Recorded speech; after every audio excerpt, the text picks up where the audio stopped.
What's up, everyone? Welcome back to a new episode of Doctorly Unhinged, Season 2. All right, this one is jam-packed. We, including me, have been traveling the world. I was going to say Dr. Shah's trip was like more extravagant. If you're my wife, close your ears. That didn't just leave my mouth. The other side of it is we're going to talk about MOCRA, the safety of your cosmetic skincare and cosmetics in general. It's a huge field over the counter. Tanning beds, dermatology, public enemy, number one, and then also skincare and unrealistic beauty standards. What does that actually look like? All right, so let's hop right into it. So the first thing, life update. Where in the world is Dr. Maxfield, and where did you go recently? Well, that's usually very predictable. But this time, we actually went to Jamaica. We just got back last night. It was for our 10-year anniversary, also my wife's birthday while we were there. Congrats. Amazing. 10 years. That's a big one. Yeah, it's pretty good. Like, still feels like year one, really low key. We're both very laid back people. It makes it easy. But the trip was good. Jamaica was warm. We got a lot of travel advisories when we were there. Like the day after we got there, we have a lot of texts saying, hey, Jamaica's on like a level 3 watch list. You probably shouldn't go. And we're like, okay, thanks. Well, we're here. We'll just try to. Why was it on travel advisory? I guess just violent crimes in the area. Unfortunately, like a lot of the Caribbean and then Central America, like all that stuff was having a lot of problems. Haiti first and foremost on that list, sadly. But yeah, I thought I saw a news article about that. But trip was great. Trip was great. Yeah, very relaxing. Now, nice. In my mind, this other part is very interesting too. Where in the world was Dr. Shah? Tell me about this. I think I might have mentioned this at some point. So I was in Indonesia. Now it wasn't for leisure. Okay. I went to Indonesia, and trust me, believe me when I tell you this. Okay. I'll give you a little background. I've actually traveled to launch CeraVe in several countries at this point, and CeraVe asked me to launch the brand in Indonesia. And so they wanted me to host an event in Jakarta. And of course, I'm like, I'm not going to say no to that. But I was like, caveat, I want Dr. Maxfield to be with me. Why? Because Dr. Maxfield is half Indonesian. So I pushed super heavy on them to try to get you to bring you out as well. They're like, no, we don't have the budget to do it. So I was like, fine. The interesting thing about that, and I'll tell you about this when I get to the actual event, but going to Jakarta, my wife and I actually went to Bali for 3 days. So we flew into Bali, great flight, Qatar Airways, one of the best airlines in the world. We fly into Bali. We spend 3 days there. Very serene, very relaxing. It's exactly what you would expect it to be. It's like great views, a lot of jungle, rice fields. We had a beautiful time there. And then we flew to Jakarta for the event. And I was blown away by Jakarta. Okay. I had no expectation of Jakarta because like no one ever talks about it, at least not in my circle. And it is a massive city with beautiful buildings, the kindest people. The food is shockingly incredible. Like it was such a good experience. And they have like these super malls, like 11 floor malls with like every store you've ever heard of or imagined. Like I was just totally blown away by Jakarta, and the people are super nice. But I will tell you, I get to the event. It's at a mall. It's a big mall in Jakarta, and I'm presenting basically the brand. A bunch of people come out, like people from like followers from Indonesia came to the event, and it was an amazing experience. So many people asked about you, Dr. Maxfield. Aww. So many people.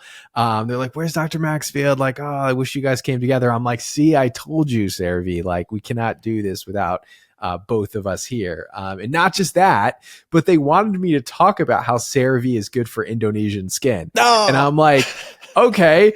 And literally I'm on stage like, yeah, like Dr. Maxfield uses CeraVe, so like it's good for Indonesian skin. Like, you could have also had him here, but no, overall it's a great experience. And now I'm back to reality, and the time zone is 12 hours flipped. So I get really, really bad headaches when I flip schedule like that because I'm addicted to caffeine. And so I like completely switches my coffee schedule, and I had like debilitating headaches for the 3 days when I landed and the 3 days when I got back. Oh man. Yeah, the picture. So yeah, that part of it really sucks. The rest of it though sounds incredible. Do the food, everyone, when I post my food, it's like about Indonesian food. Cause I grew up with this, right? Like my family would like a very tight Indonesian culture. In Southern California, that's where a lot of Indonesians have moved. Every Saturday we go to this little like corner in an alley, and all the Indonesian families come out. They're all cooking. They sell their food. They sell their wares, their clothes. And so that's what I grew up around. Indonesian food is amazing. people who can't experience, which is most of the world, don't know this. It's insane. Also, I've got to get to Indonesia. I thought about this. Think about this for a video idea. We go to Indonesia. Let's say we make it happen. And we just play a find my family. Like, where's my family? I met with some of my Indonesian family in California last year, and they are in Holland now. And they had like a list, like, here's some people, here's some of our family in Indonesia. And I was like, oh, if I go, I'm finding them. I'm going to show up and be like, hey, I'm your long lost relative. And they're going to say, hey, that's great. Bye. but it's going to be like a journey. Get out of there. Please get out of here. No, you know what was really beautiful about Jakarta? I think you'll appreciate this. There is the biggest mosque in Jakarta. So Jakarta, a lot of people don't know this, but Indonesia is a Muslim majority country. So like 90% Muslim. And which it was surprising because there was never like, it never was like conquered by anybody. So how did the religion spread? Like through merchants. It's actually like a really interesting story, but that's separate from that. So it's a big Muslim majority country, but there's so much harmony between religions in the country. And so in Jakarta, the largest mosque is actually built right next to a Catholic cathedral. And there's a tunnel that connects the two. Wow, and that's they cool. did this on purpose to basically represent like harmony between the religions and religious tolerance with Indonesia. So I just, with everything going on in the world, I thought that was pretty cool. No, I love that. I mean, Dr. Shah, we've had so many deep conversations. Like, there's so much common ground I think people are missing out on. And like between Christianity, Islam, like the core and the heart of people is still people. There's so much beauty in that. And like, so I think that's between all religions and all people, religious or not religious, like I think there's so much similarities that make us all human. And I feel like a lot of people, pick out the differences to divide us, but like more and more, like we're all just sort of the same. We all want happiness. We all want peace. We all want prosperity. Like, and I feel like, anytime politics move us further away from that, I feel like it's not the core of what humans are. It's just kind of weird.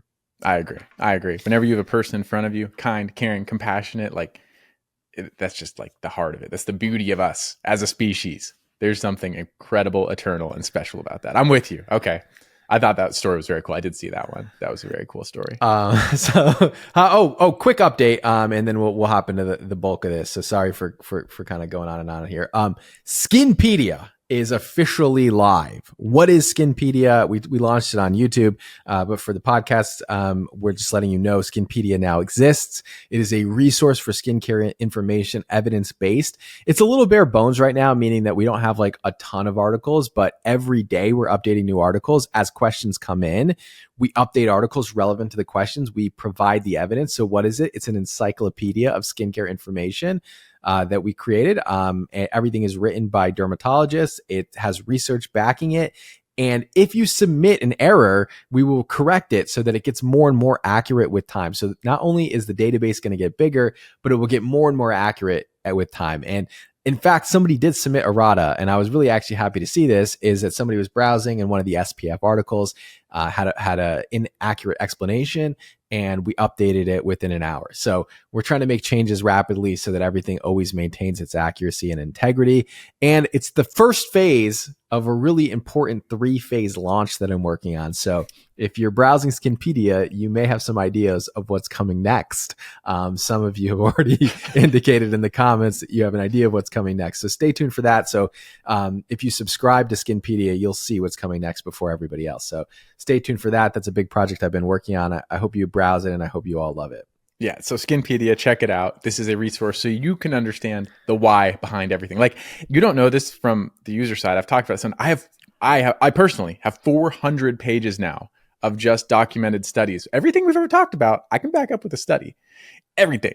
And so the why is very important to me. The why should be very important to you. Skinpedia will help you get there. And like Dr. Shah said, this is just like the first part of a huge launch for a huge 2024 year that I think everyone's going to be thrilled about, get to be a part of. It's going to be incredibly exciting. I'm telling you, we said in the last podcast, this year is insane.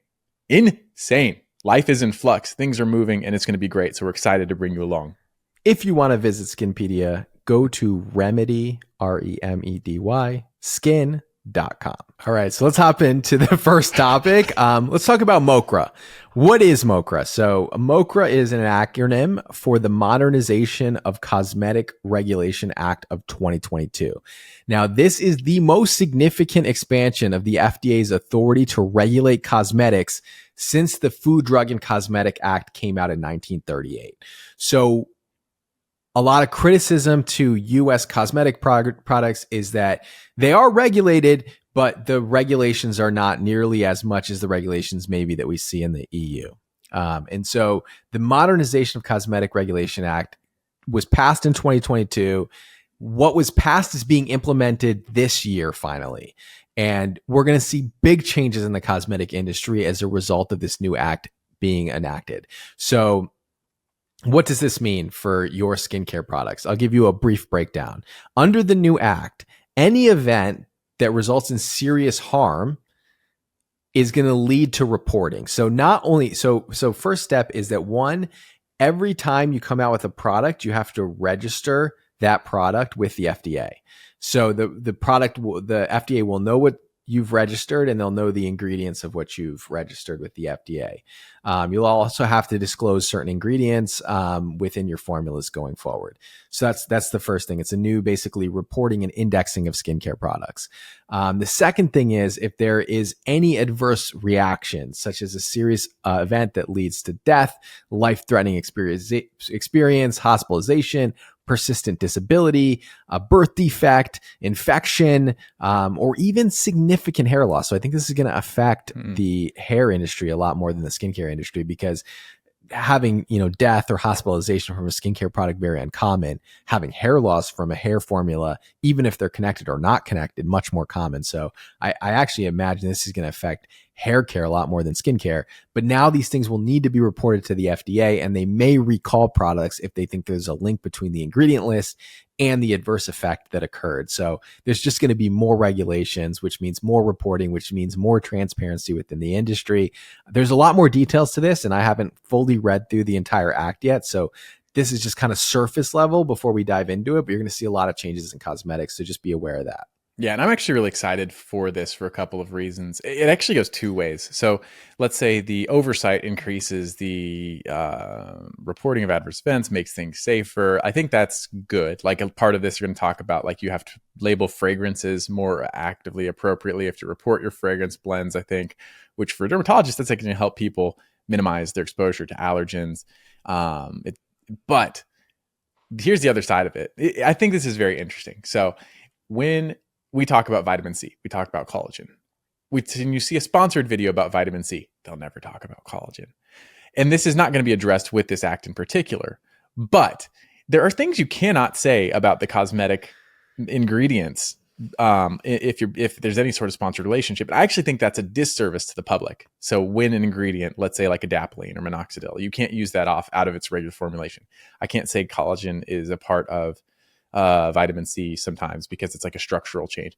I would like to see this flip the other way, where, especially as doctors, we can more transparently talk about ingredients, even in a sponsored capacity, like even if it's like off of the monograph. So I want to see a lot more changes happen with the cosmetic industry altogether. Yes, increase in safety. I'd also like to open the discussion a little bit more just about the ingredients and formulations. Even when they're studied, you still can't say that. If the formulation is studied to do wrinkles and collagen, it's still questionable.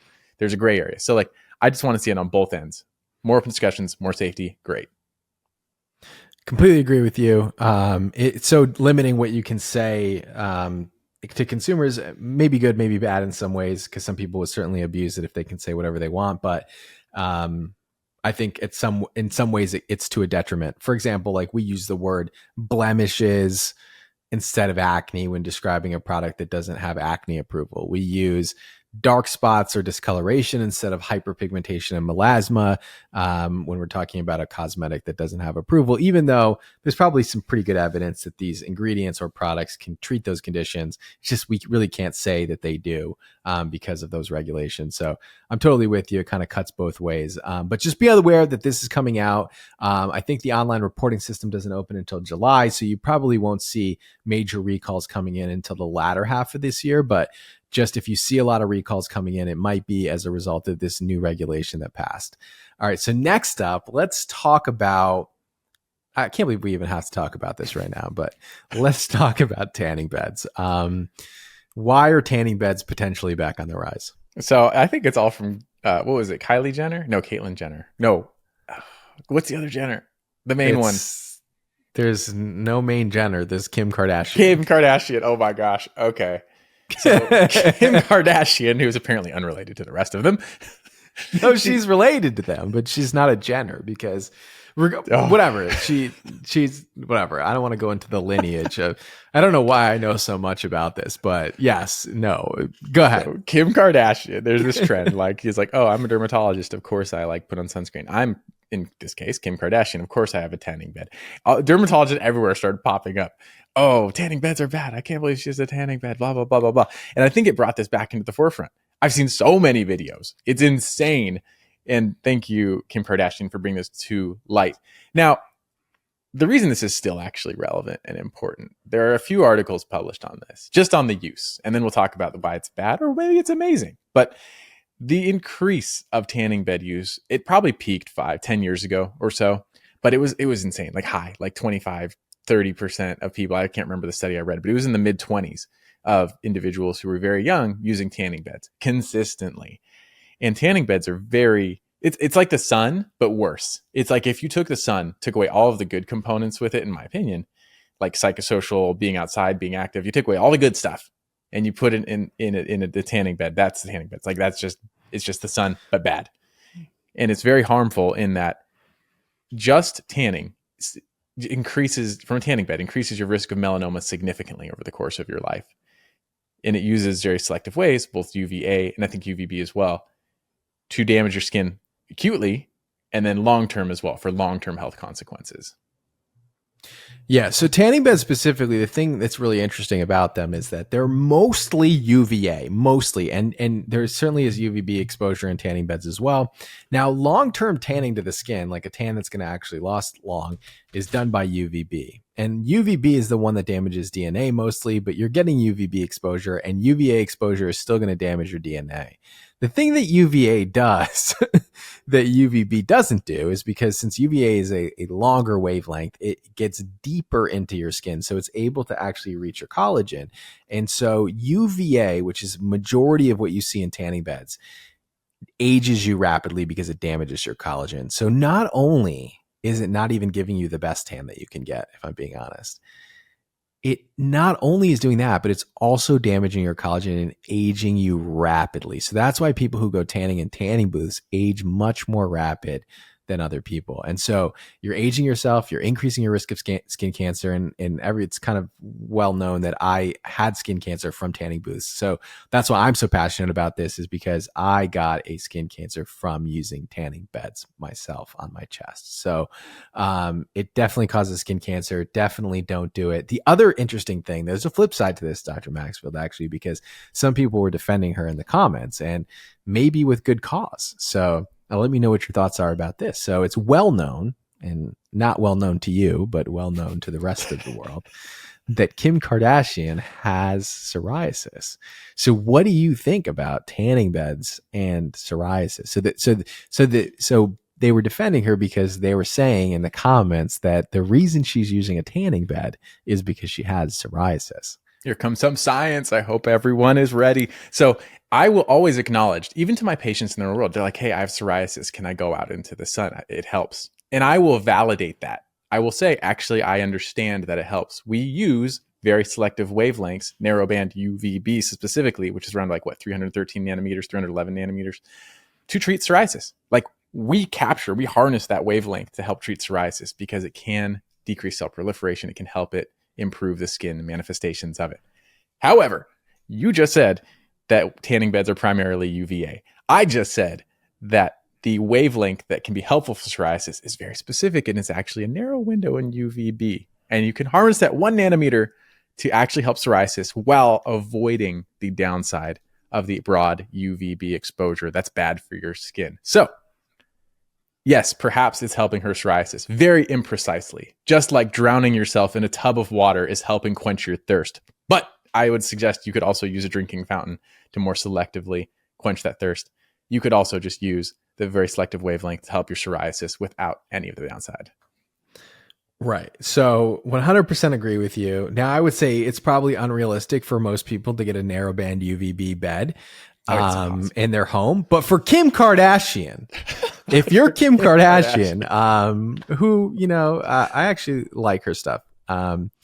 Like, I think she's shown a lot of growth as an individual. This is a separate side quest, but she's a dynamic character, let's say.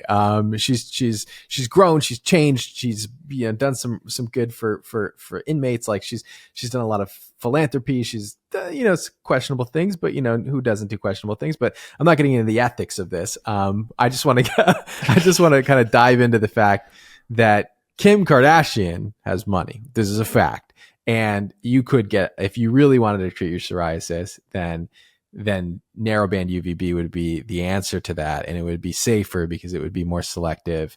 And yeah, like that could be damaging to DNA to some extent as well. But the exposure and the power that we use is meant to target specifically the psoriasis that you have. And so yes, narrowband UVB, specifically like in that narrowband excimer wavelength, which is like 308 to like 312 nanometers. It's very narrow space right there. That's in the UVB spectrum. Like Dr. Maxfield said, tanning beds are in the UVA spectrum. So yes, maybe it helps a little bit, but like truly you're doing way more damage than good when treating your psoriasis. And so they even used to, back in the day with psoriasis, there's something called Geckerman therapy, where they would cover people in coal tar and send them out in the sun to treat psoriasis. So it's not that it doesn't work. Like, Right. it works. It's just that there are safer options now to treat psoriasis. Like, if this is 20 years ago, it'd be a different conversation. Now that we've made so many advances in psoriasis, it's not the safest option. And I do not recommend anybody use a tanning bed really for any reason anymore. Exactly. It's just times have changed. Like, exactly like you said. That's what I gravitate to my patients too. It's just like, now you have a multitude of safer, more effective treatments that will not have the same long-term profile that we know UV exposure does. That's all. Anecdotally, the most aggressive skin, there's a while, like a whole year, I kept tabs. Any skin cancer under the 35 on the face, I would check like, hey, did you use a tanning bed, just to register it in my mind. In one exception, some of the most aggressive skin cancers on the face on some of the youngest individuals, almost exclusively from tanning bed exposure and my anecdotal practice experience. Like one exception. So just, yeah, obviously it's bad. Maybe we've sold it to you or not, but it's definitely a bad idea to use a tanning bed, even in 2024. All right, so let's talk about the next topic. Can skincare ever exist separately from harmful beauty ideals? This is an article coming out of Days Digital, where they're basically saying that skincare is adding to basically these unattainable beauty standards that exist. So what is our sort of high level thought about this? I guess the question, twofold, is the word unattainable and what unhealthy beauty standards, because that's always going to be the case, in my opinion. Like, there's always the comparison to you and someone else that is going to be unobtainable. I don't care if it's your weight. I don't care if it's strength. If you're an athlete, I don't care if it's academics and your grades. There's always going to be someone at that next level that you can't get to. And honestly, you're just going to have to be okay with that. Like, that in and of itself is unreconcilable, in my opinion. The second thing, or the second arm of it, though, is the healthy arm of it. And I think we've actually seen the whole health standard kind of evolve a little bit. But I do think there has been a push for more realistic skin and beauty expectations. And I think there has been a focus on the idea of health. And that's why I think, always are very focused on the idea of what are your goals. Like, we pose that question, I think, more than any other person, any other group I've ever seen. Because really, it's a matter of what's important to you. Do you have acne? Well, guess what? Your acne goals are your personal goals. For me, back in the day, it was like, okay, how do I get from getting Fs to getting Ds? At one point, that was a goal. At one point, it was, can I start working out at all? That was a goal. And so, like, I think the most important reminder for everyone is, like, your goal is whatever your goal in the mirror is in front of you. Like, you really do have to internalize it, personalize it, and figure out what is a healthy expectation that I can have to get me to the next step. Not the ultimate step, even not the step of your neighbor, but like the next step for you. Is it improving your acne a little bit? Great. We're here to help you with that. Is it slowing down hair loss? Great. We can provide you tools to help you with that. Is it eliminating wrinkles and freezing your face completely? Well, we actually can help provide the tools for you to do that too. We may not even want you to do that, but there is information about that available to you. So it's just providing information. I think that's the most important thing. All of that encompassing, I think you just have to personalize it, be deliberate, and then look introspectively at what you're trying to do.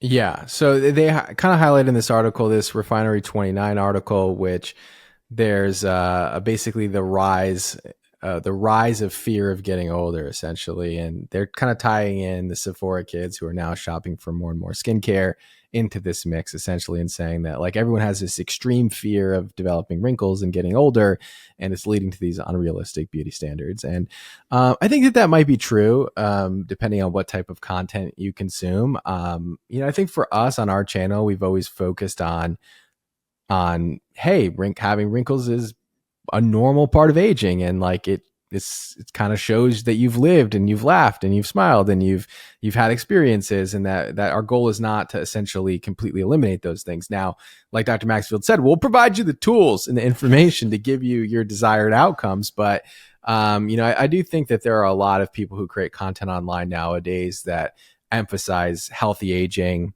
I think that there's a lot of people that are even trying to change the word anti-aging to, focus on something a little bit more pro-health. I think the big wave of skincare for this year is actually going to be skin health, just like any other body organ, right? Like when you go to see a cardiologist, right? A cardiologist is going to fix your heart. And they're going to fix your heart because they're going to try to restore health. They're going to try to remove disease, right? That's going to be their function. They're going to make sure your heart is healthy. They're going to make sure a nephrologist is going to make sure your kidneys are healthy. And just like a dermatologist is going to make sure your skin is healthy. Now, healthy skin will probably look beautiful because it's healthy, but it's not going to be completely blemish free. It's not going to be perfect. It's not going to have no wrinkles, but it will be healthy. And I think that moving towards skin health is a very realistic ideal. And I think it's what most people should be striving for, is like healthy skin, not perfect skin. Yeah. Oh yeah. The not perfect skin is so key. And I think things are moving in that direction, but there's always going to be that conflict between like perfect skin, healthy skin, not perfect skin, not ideal skin, but it's okay. We're all imperfect. We all have flaws. We all have blemishes. That's just life. Like it also, I'm going to like carry this into the hair loss discussion, because I think that's going to be germane to one of us. It's a coin flip as to who, but me. But there's this idea. I think hair loss is the perfect poster child for this. There's this idea that if you do everything right, you won't lose your hair. It's the same thing with wrinkles. If you do everything right, you shouldn't have wrinkles. Even acne to some extent. If you do everything right, even with Accutane, you should never have acne. None of that is true. Even by the studies, let's say you're a minoxidil fiend. You believe in it. You're using it. Even by the studies, some of the studies, 40% of people had like successful improvement and retention of their hair. Like if my scalp, who knows what it has in its future, if it's programmed to completely go bald, I probably cannot stop that completely. Case in point, Jude Law. Just look at this dude's hair and look at the wigs he's wearing. I'm not saying it's bad at all, but the gentleman has all of the resources available to him in the world. And for most people, it's just an age-related change that will be a losing battle. What you can do is you can slow it down. I think that's perfectly acceptable. I think that's a way to do it gracefully if it's your goal. But it's not 100% preventable for many people. Okay. How do you know Jude Law but not Kim Kardashian? This is like obscure. They live in very different worlds. Like it's the E versus like commonplace. I don't know. Well, I actually can't think of anything he's been in. But like Sherlock Holmes. Very different worlds. Fine. Yeah, I mean, you can get a hair transplant, to your point, but yes, you're right. Like sometimes you're just genetically programmed a certain way, right? Like I'm never going to not have pores, right? Like it's just not going to happen, right? So I do think we need to be realistic with like how much improvement and what is sort of considered normal. And you have to also understand what your sort of baseline is. Like everyone kind of is at a different baseline when they start off. And some people just have better genetics when it comes to skin than other people. So comparing yourself to other people is always going to be harmful. Always. But like focusing on your own skin health, I think it is a positive thing. So I think it's something we should actually embrace. All right. So before we wrap up the podcast, we got to talk about us getting our 1-star review, which I didn't even. So, okay. So our editor, Pat, what's up? How's it going? Our editor just told us right before we got on the podcast today. He said, did you guys know that you got a 1-star review on the podcast recently? And I'm like, no, I didn't know that. Why were they upset with our podcast? I thought we were having a good time. So why did they give us a 1-star review, Dr. Maxfield? Okay. The reason he's asking me. So it was for financial advice. Wait, let me read it. Okay. On October 1st, someone commented on Apple Podcasts. They said, please do not start giving investment advice. This is super dangerous, and I'm not sure you want to lose credibility and or be responsible for someone thinking that they're going to make millions from what you just said. Plus, it's not why any of us are tuning in. So let's give them a little context on this podcast episode. Okay. So I appreciate the feedback, honestly, good and bad. I genuinely do. So like leave comments, but this is particularly an interesting comment because of the context in which this clip came from. Yeah. So the context. So we believe it or not, are more than just dermatologists. And that's actually what this podcast kind of is about. Life happens. We have lives. We kind of enjoy sharing that with each other and sharing it with you. Now, there are some other things, especially me, financially, I came up from not very little, very, very, very little. And so there are a lot of financial mistakes I've seen made and will make along the way. I'm going to share those, by the way. So you can either do them or not. I'm going to caveat this. But basically, here's the better synopsis. Planet Fitness stock plummeted. Anytime I see a stock plummet, and that was for basically no reason. They fired their CEO. Nothing came of it. Never saw any controversy 6 months down the road. And I said, hey, Dr. Shaw, check this stock out. It plummeted. I know nothing about stocks. And I was like, maybe we should buy it. So we bought some, right? Guess what, by the way? 6 months later, it rose tremendously. The worst part about this though, is the caveating. We are aware we are not financial experts. We told you we are not financial experts. And we will tell you again, we're not financial experts. In fact, most doctors are not. And we have to learn lessons the hard way. I'm going to share those with you all, positive and negatively, so you can learn from my experience, especially the negative. I want you to learn from my losses more than I want you to learn from my wins. I don't know, but that's the long of it, I guess. That was not a short-winded answer. Yeah, so that was a super long answer to basically say that Dr. Maxfield on a previous episode told everybody who was buying Planet Fitness stock because of different metrics. And he said before, this is not financial advice. I don't know what I'm doing. This is the reason why I'm buying it. I'm just sharing with you my thought process, and I'm going to share you whether we win or lose. He didn't know if the stock would go up or go down. He was just saying what he was doing in his own life based on what he's been learning. And I said, sure, I'll buy it with you because I'm reckless. But the thing about this advice that he gave was that we literally peppered it with so many caveats of we're not financial advisors, don't listen to us. I even said it will probably go to zero. Most of these things, I said I've literally done this exact type of investment strategy before and it's gone to zero. So we really set the expectation extremely low. And not only that, but it did go up significantly from that point.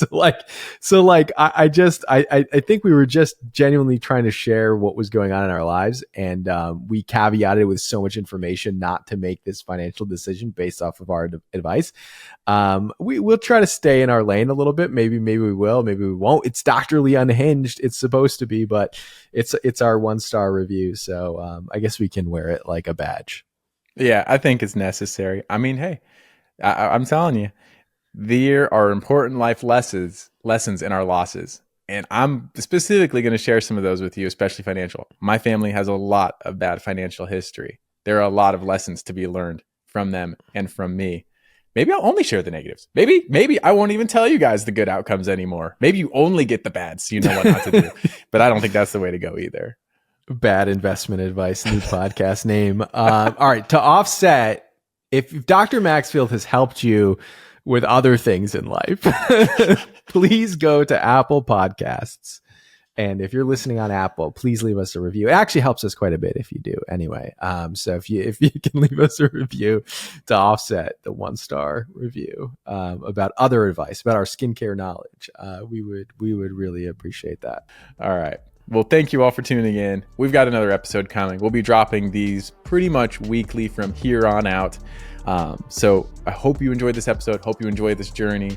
And thank you. We always say this, but like leave a review wherever you're listening. We're learning the terminology for podcasts, but we appreciate you on this.